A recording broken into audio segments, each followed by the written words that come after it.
చాలామంది వెళ్ళలేని వాళ్ళు ఉంటారు. మరి వాళ్ళు ఏం చేయాలి ఈ పుష్కర సమయంలో? శంకరులు దానికి ఒక మంచి మార్గం చెప్పారమ్మా.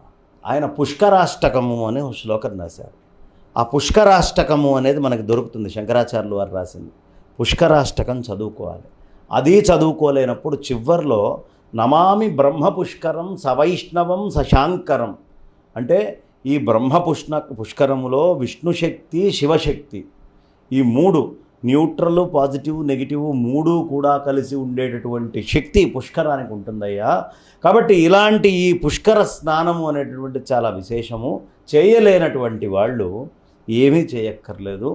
ఆ గంగా పుష్కరానికి వెళ్ళినటువంటి వాళ్ళు గంగ నీళ్లు తీసుకొస్తే దాన్ని, లేకపోతే నందిని నలిని సీత మాలిని చ మహాపగ విష్ణు పాదాబ్జ సంభూత గంగా త్రిపథగామిని భాగీరథి భోగవతి జాహ్నవి త్రిదశేశ్వరి ఎత్ర ఎత్ర స్నానకాలే పఠేన్నిత్రం ఎత్ర ఎత్ర జలాశయ ఎక్కడెక్కడ జలాశయాలు ఉన్నాయో ఆ జలాశయాలున్న చోటల్లా ఈ 12 నామాలని ఈ ద్వాదశైతాని నామాన్ని ఎత్ర ఎత్ర జలాశయం ఎక్కడ నీళ్లుంటే అక్కడ తలుచుకోండి.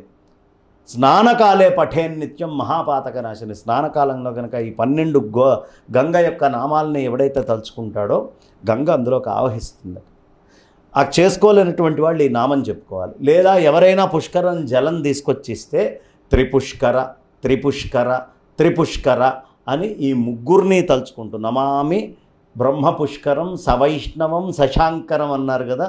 త్రిపుష్కర త్రిపుష్కర త్రిపుష్కర అని ఎవరు నెత్తి మీద నీళ్లు చల్లుకుంటారో వాళ్ళు పుష్కర స్నానం చేసినటువంటి ఫలం. ఈ నీళ్లు లేవు, మా ఇంటి దగ్గర నీళ్లు లేవు, నాకు అనారోగ్యంగా ఉంది, మంచం మీద నుంచి నేను లేవలేకపోతున్నాను అన్నప్పుడు గంగా గంగేతి యో బ్రూయాత్ యోజనానాం శతైరపి ముచ్యతే సర్వపాపేభ్యో విష్ణులోకం సగచ్చతి. గంగా గంగేతి గంగా గంగేతి గంగా గంగా గంగా గంగా గంగా గంగా అని 3 సార్లు కనుక తలుచుకుంటే గంగా గంగా గంగా గంగా గంగా గంగా అని యో బ్రూయాత్ ఇట్లా ఇది యో బ్రూయాత్ యోజనానాం శతైరపి కొన్ని 100 యోజనాల దూరంలో ఉన్న గంగ వాడిని తరింపజేస్తుంది. కాబట్టి అన్ని మార్గాలు చెప్పారు. వెళ్ళగలిగినప్పుడు ఏం చేయాలి, వెళ్ళలేనప్పుడు ఏం చేయాలి, ఎవరైనా తెచ్చిస్తే ఏం చేయాలి, ఉన్న నీళ్ళని గంగ కింద ఎలా మార్చుకోవాలి, ఇలా అనేకమైనటువంటి విషయాలు మనకు చెప్పారు. కాబట్టి త్రిపుష్కర త్రిపుష్కర త్రిపుష్కర అని నీళ్లు చల్లుకుంటే పుష్కరం నీళ్ళైనా ఇంట్లో నీళ్ళైనా గంగలో స్నానం చేసిన ఫలం మనకు వస్తుంది.